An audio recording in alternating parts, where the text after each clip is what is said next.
Hey there, fellow deep divers, ready to ready to explore some big questions like life regret and second chances. Ooh, sounds deep. It is. We are diving into Matt Haig's The Midnight Library. Oh, I love that book. Yeah, it takes us on this captivating journey with Nora Seed, a woman struggling with some heavy what ifs. Yeah. Imagine like a library where each book lets you live a different version of your life based on choices you could have made.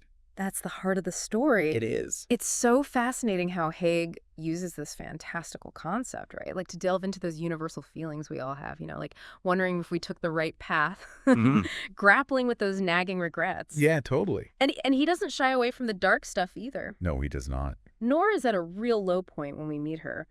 Job loss, isolation, the Mhm. death of her cat. Ugh, it's a lot. It's all pushing her to that edge of, what's the point? Yeah, and then she even attempts suicide, which is what, like, catapults her into this magical midnight library. Right. So help me understand this a little better, because the idea of each book being a different life, it's kind of mind-blowing. It is. It is mind-blowing. Yeah. That's where the beauty of magical realism comes in. Okay. Think of it like Life of Pi, Yeah. where those fantastical elements like the tiger on the lifeboat, they serve a deeper purpose. Right. Here, the library lets Haig explore these complex philosophical ideas, but in a way that draws you in. Yeah, it's really accessible. It is. Suddenly, we're not just reading about regret, we're experiencing it alongside Nora, like as she flips through these alternate lives. I love that. Okay, so walk me through some of these lives. Okay. Because I know she tries on a lot of different hats, right? Oh, she does. So many hats. You see Nora as an Olympic swimmer. Okay. Achieving that childhood dream. There's a loneliness at the top. Then there's the cozy pub life with her ex-fiancé Dan. Comfortable, familiar, but is it what she truly wants? Right. There's the rock star life, full of fame and creative expression, but also strained family relationships. She even becomes a glaciologist in Svalbard, confronting the stark reality of climate change firsthand. Wow, so each life is like a window into a different set of values, different priorities. That's it. It's making me think, like, if I had those choices, which path would feel most aligned with what I truly value? Exactly. And that's what makes the Midnight Library so thought-provoking. Absolutely. It's not just about escaping into a fantasy. It's about holding up a mirror to our own lives and choices. It makes you think. Okay, but let's talk about the regret piece. Yeah. Because at first, Nora seems consumed by it right. Like all her wrong choices have led her to this point of despair. Yeah. But does that perspective change as she goes through these different lives? It does. And this is where Haig brings in some really interesting philosophical perspectives. He challenges the idea that regret is always a negative thing. He seems to be suggesting that it can actually be a source of growth, a way to learn about ourselves and what truly matters. You're saying regret can be positive, but isn't it just painful? How can we reframe those what-ifs into something helpful? Well, think about it this way. Regret often stems from not taking risks, from playing it safe and missing out on experiences that could have brought joy or meaning. Okay. There's a quote from Bertrand Russell that Haig uses in the book. "To fear love is to fear life, and those who fear life are already 3 parts dead." Wow, that's powerful. So maybe it's not about erasing our regrets, but learning from them, right? Seeing them as signposts, pointing us toward what we truly desire. Yes. And that connects to another key theme in the book, the importance of human connection. Throughout Nora's journey, even in these seemingly perfect alternate lives, she keeps bumping up against this need for love, for meaningful relationships. Okay, so you're saying even if we achieve our wildest dreams, it might feel empty without those deep connections. Think about the life where Nora's a famous musician. Yeah. She's living the dream, but her relationship with her brother is strained, and she feels a deep sense of loneliness. It makes you wonder, could even a perfect life feel hollow without those bonds with people who truly know and love us? That's something to think about. So it sounds like Nora's journey isn't just about finding the right life, but about understanding what truly brings her happiness and fulfillment. Exactly. Yeah.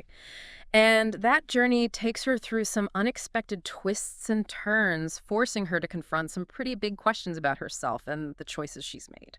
So we've got Nora trying on all these different lives and grappling with regret and realizing that connection is key, but there's also this underlying question of fate versus free will, right?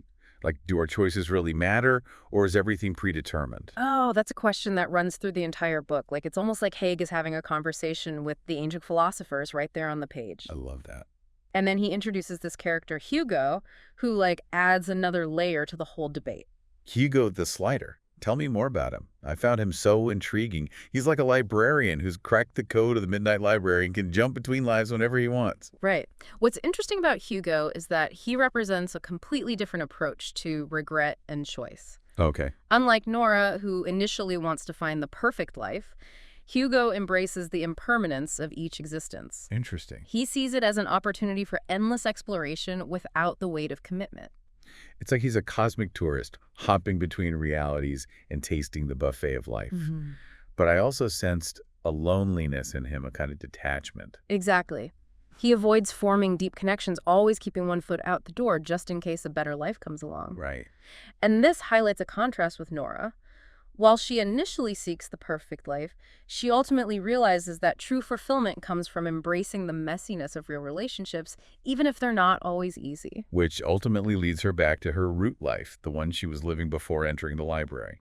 It's not perfect, it's got its challenges, but it's also where her cat Voltaire is still alive. Oh. I have to admit, I teared up a bit when she was reunited with Volts. That reunion is such a beautiful moment. It underscores the idea of finding peace and acceptance in the life we have, even with its imperfections. Yeah. It's about appreciating those seemingly small things that bring us joy and make life worth living. I love that. And that connects to a really powerful theme that emerges towards the end of the book, the idea that the search for meaning is often more important than the search for happiness. Absolutely. Nora realizes that simply seeking pleasure or avoiding pain isn't enough. She needs to find a purpose, something that gives her life direction and significance. And she finds this purpose in her root life, right? Yeah. In the connections she has with her brother Joe, her friend Izzy, and even in the small acts of kindness she can offer to others. Like when she helps her piano student Leo overcome his stage fright. Oh, yeah? It's a small gesture, but it makes a huge difference in Leo's life, and it reminds Nora that she has something valuable to offer the world. It's like she finally steps into her own power, accepting herself for who she is, and choosing to live a life that feels authentic and meaningful. It's not about chasing some external measure of success, but about cultivating that inner sense of purpose and connection. And that transformation, I think, is the heart of the book. It's about realizing that we all have the potential to create a life that feels both fulfilling and impactful, even if it's not always picture perfect. It's about embracing those imperfections, learning from our mistakes, and finding beauty in the everyday moments. And it's about realizing that even in the face of regret, we can always choose hope. We can always choose to keep growing, evolving, and searching for those moments of connection and joy that make life worth living. Speaking of choices, that brings us back to the question we posed earlier. If you had access to the Midnight Library, what's one life choice you would revisit and why? It's a question that stays with you long after you finish the book, isn't it? It does. It makes you reflect on your own path, the decisions you've made, and the possibilities that still lie ahead. It's almost like Haig is inviting us to create our own Midnight Library in our minds, to explore those what-ifs and imagine the different versions of ourselves that might exist in those alternate realities. And in doing so, maybe we can gain a deeper understanding of who we are and what truly matters to us. Maybe we can even find the courage to make changes in our present lives to move towards a path that feels more aligned with our authentic selves. It's wild to think about all those like sliding door moments in life. Yeah, right. The seemingly small decisions that can like send us down completely different paths. Yeah, the Midnight Library really makes you consider, like, are there truly infinite versions of ourselves out there? Whoa. Living out all those choices we didn't make. It's almost like that mind-bending thought experiment, Schrodinger's cat. You'll break that down for me because I always get a little lost with Schrodinger's cat. Okay, so imagine a cat in a box. Okay. You don't know if it's alive or dead until you open the box. Right. And observe it. Gotcha. Until then, it exists in both states simultaneously. The Midnight Library kind of takes that concept and applies it to like an entire human life. Interesting. Each book represents a potential reality for Nora, shaped by the choices she makes. So like the universe is a giant library and each of us is a book with endless pages. Each page a different possibility. Exactly. And it's both dizzying and liberating, isn't it? It is. It suggests we have more control over our lives than we might realize. Like, we're not just passive passengers. Right, we have agency, which brings us back to self-awareness. Yes. If we understand our values and our motivations, we can make choices that align with our true selves and create a life that feels meaningful. It's about tuning into that inner voice, that intuition that guides us toward the paths that resonate with who we are at our core. And being open to the unexpected, right? Sometimes the most amazing opportunities come when we step outside our comfort zones. Absolutely. It's about embracing the adventure of life, even with all its twists and turns.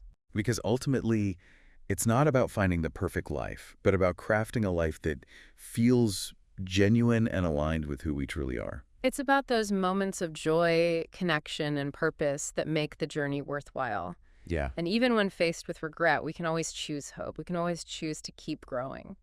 So as we wrap up our deep dive into the Midnight Library, I think the takeaway is embrace your potential, explore your possibilities, and never stop searching for those moments of wonder that remind you life is an incredible gift. Beautifully said. And remember, dear listeners, the library is always open. There's always a new book to discover, a new adventure to embark on. Keep exploring, keep learning, and keep diving deep into the mysteries of life. And that's a wrap on this episode of The Deep Dive. Thanks for joining us.